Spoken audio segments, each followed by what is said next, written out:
Oof, why is the Piaget Polo so hot right now?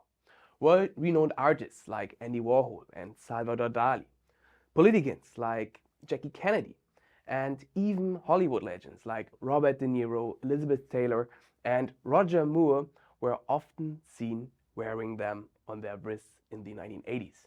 And today, you probably noticed that vintage Piaget Polo watches are having a serious moment. Prices are on the rise, and collectors are on the hunt for them. And even celebrities have started rocking them again, such as Sylvester Stallone in the television series Tulsa King in 2022. But why?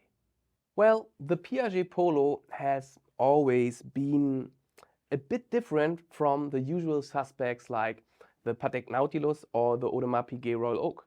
It was Piaget's first watch with a specific model name and a particular interpretation of the high-end luxury sports watch.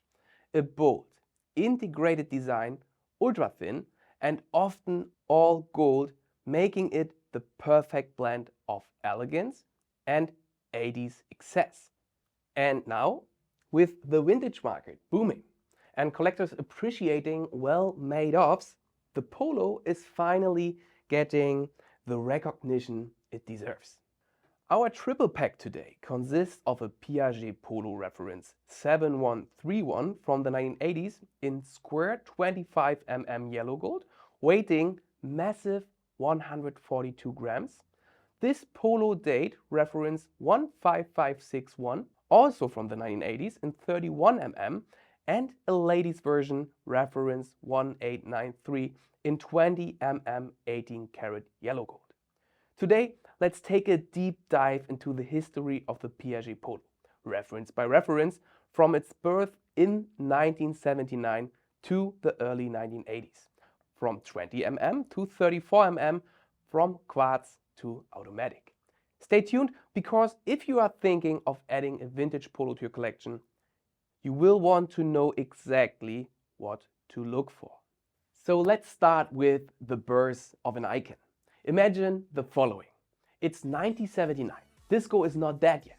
Wall Street is on the verge of total madness, and Piaget decides to launch a watch that redefines luxury sports watches.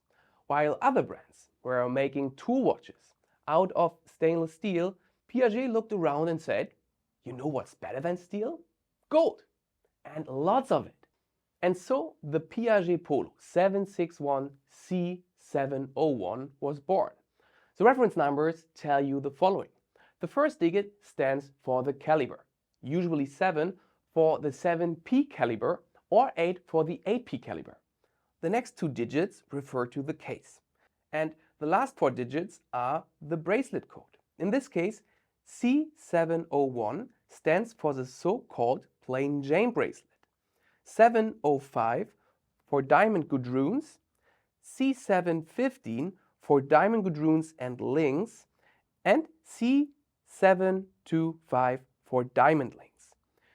This beautiful first iteration came in a 27 round case, crafted entirely from 18K yellow gold, with an integrated bracelet that seamlessly merged into the case. And let's not forget the horizontal gudroon pattern, that distinctive stripe structure that made the Polo instantly recognizable. This watch was an instant hit. The rich, the famous, and those who wanted to look rich and famous flocked to the Polo. And Piaget knew they had something special on their hands. A standard gold Polo could sell for about $20,000 in the 1980s, and that was a lot of money at the time. In the early 1980s, Piaget expanded the Polo collection as the popularity of the Polo skyrocketed, and Piaget introduced new variations, larger cases, different shapes, but always with a signature gudroon look in gold. So by the early 1980s, Piaget realized that size does matter. The original 27 model was elegant, but some collectors wanted something more substantial. Thus, the Piaget Polo 7661 was born, with a 34 round case in 18K yellow gold. It kept all the elements that made the original Polo great. The integrated bracelet, the ultra-thin quartz movement, and of course the all-gold flex. But now it had a bit more presence on the wrist, perfect for those who wanted their watch to stand out. Next, Piaget decided to go geometric with the 7131, one of our today's pieces. This watch has a square 25mm case, still in 18 karat yellow gold and still with the signature gadroon texture. Now a square watch isn't for everyone, but if you have the self-confidence to wear it, this timepiece was pure 80s luxury, powered by the same quartz caliber 7P. It was just as slim and precise as the rest, but with a bit more architectural flair. And now the ladies version, because luxury shouldn't be limited to one wrist size. The 8193 had a square 20mm case in, surprise surprise, 18K yellow gold. This reference series was also available in a wide range of versions.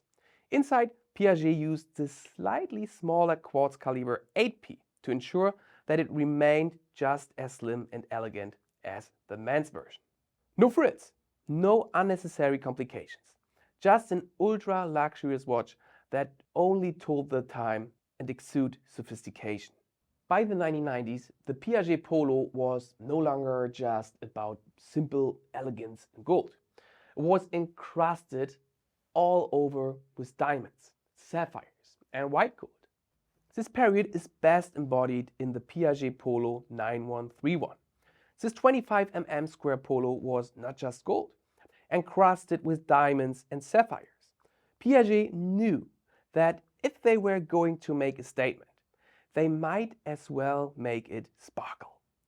Mechanical watch movements were built inside because in the 90s people started appreciating traditional watchmaking again. But let's be honest, no one bought this watch for the movement. But of course, that wasn't all. Here's an overview of all the references with different versions. The Piaget Polo, reference 761, round in 27mm. The Polo, reference 791, also round in 30mm. The Piaget Polo, reference 7661, also round in 34mm.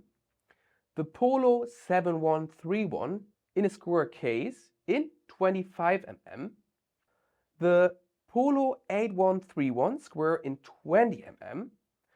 The Polo 861 round 23mm with a wonderful MOP and opal dial and sapphire and diamond bracelet. What a piece! The Lady Polo 841 round 20mm. Polo Date 15561 round in 34mm. Polo Date 15791 round in 30mm. The Polo Day Date 15562 round in 32mm. The Polo Automatic Date 14661 round in 34mm. The Polo Automatic 561 round in 27mm. The Polo Automatic 5131 square in 25mm. And last but not least, the Polo Triple Calendar 15908 round in 30mm. And only two versions of these pieces are known. So why you should consider a vintage Piaget Polo? Where do we stand now? About 95 to 98% of the polos were quartz watches. Therefore, the rare automatic watches are true treasures for Piaget collectors. Yellow gold polos are by far the most common, accounting for about 70% of all the pieces. About 20% are in two-tone with white and yellow gold, and only about 10% are in white gold. Square pieces are twice common as round pieces, and the estimated production across all models is only 4,000 to 6,000 pieces.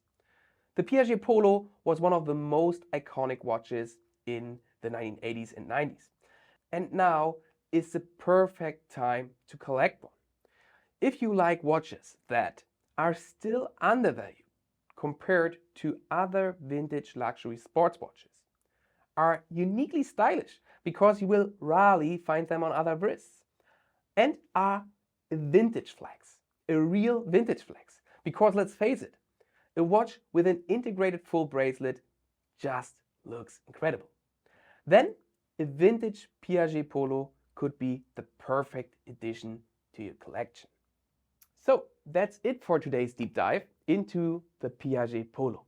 If you enjoyed this video, don't forget to like, subscribe and hit that bell so you don't miss out on more vintage watch deep dives.